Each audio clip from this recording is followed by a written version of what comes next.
Afdelingen har ændret det, så...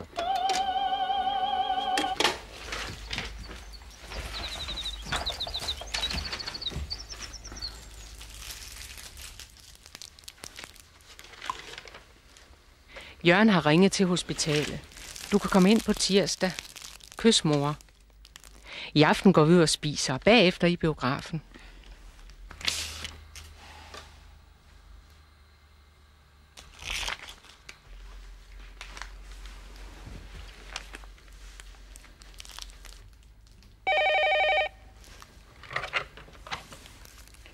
Diana?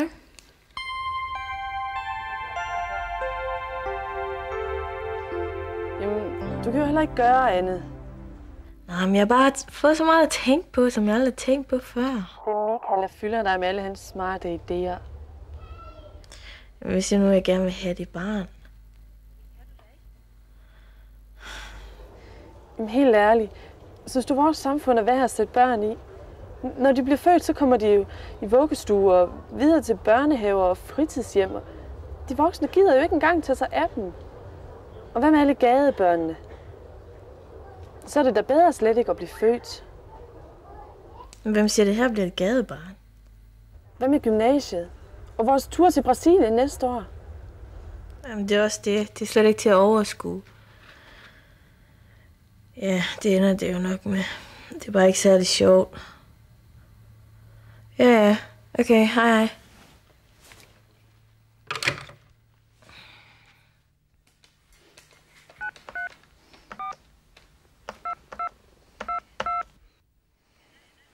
Hej, det er Michael. Allerede på tirsdag. Jamen, Anna, prøv at høre, vi har slet ikke fået snakket ordentligt om det her. Hvem siger det afgjort? Kan du godt prøve at komme ud, så vi kan få snakket om det? Det trænger jeg altså til. Mor vil gerne have mig med ud at spise i aften. Det er jeg ikke sikker på, hun vil. Men kan du ikke bare komme alligevel?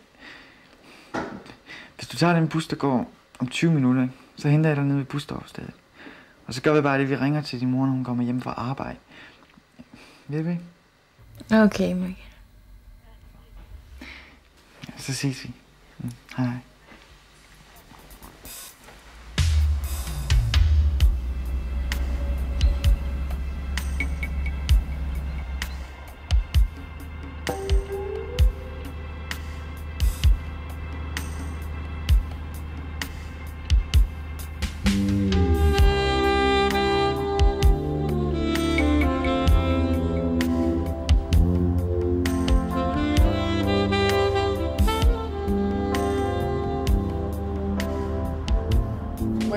Derhen er ikke her, du plejer at stå af.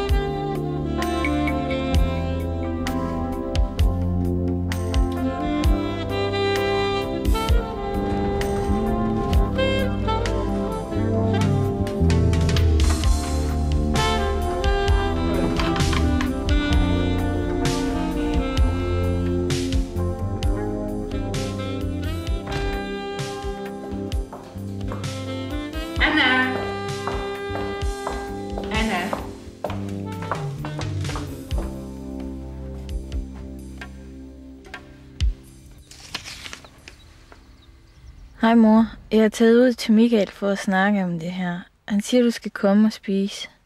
Vi ringer snart. Knus, Anna.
Nej. Kom, skal du bare. Kom. Therese, der er en her, der skal have tør blæ på. Hej, Anna. Hej. Kom og sæt dig her. Tak skal I have. Vil du have en kop kaffe? Jo, tak, det vil jeg gerne. Okay. Hjemmebagte. Okay. Værsgo. Hvad med dig, Michael? Jo, tak.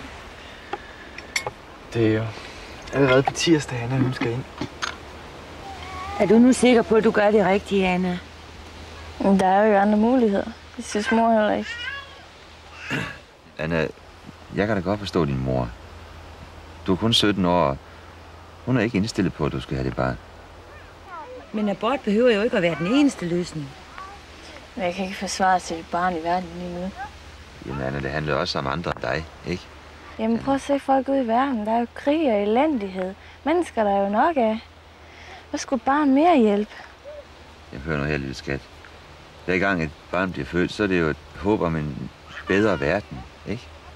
Jeg kan også godt forstå, Anna. Det er svært, men jeg har gymnasiet, man skal gøre færdig. Og der bliver altså mange ting at tænke på. Jamen så hov. Det her, det drejer sig også om dig. Du har også noget med det her at gøre, ikke?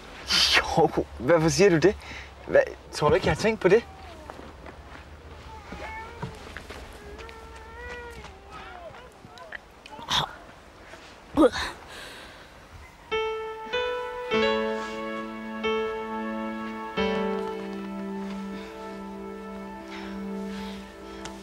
Hiver I mig alle sammen. Først så siger mor, at jeg skal det barn fjerne, og nu siger I det stik modsat. Anna, vi er her for at hjælpe dig. Vi støtter dig. Skål med pige her, lille Svend.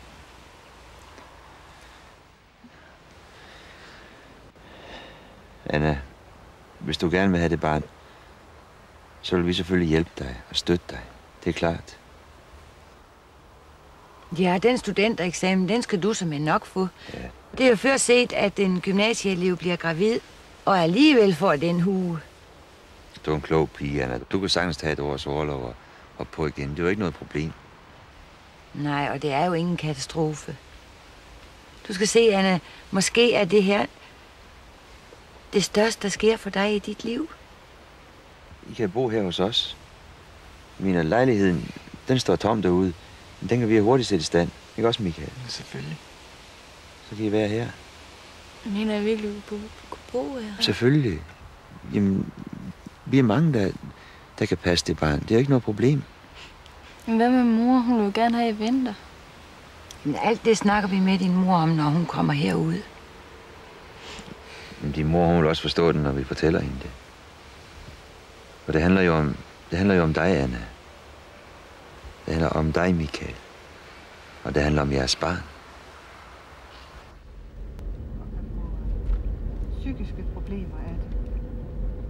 Ja, du har et eksempel, du godt vil fremhæve.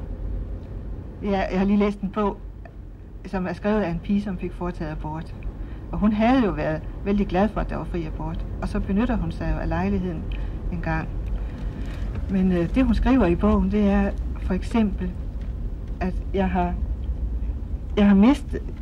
dræbt et barn, men ikke egenhændigt. Jeg har mistet et barn, men ikke uforskyldt. Der er mange eksempler på, at de unge siger, at det er sværere, end de har regnet med. Og mange har det bare dårligt psykisk og fungerer ikke i hverken arbejde eller familie bagefter.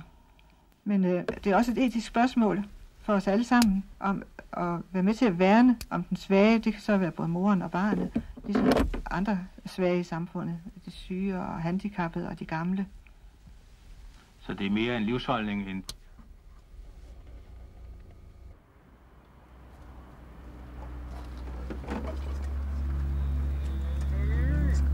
Som levede der. Så gik han, og han...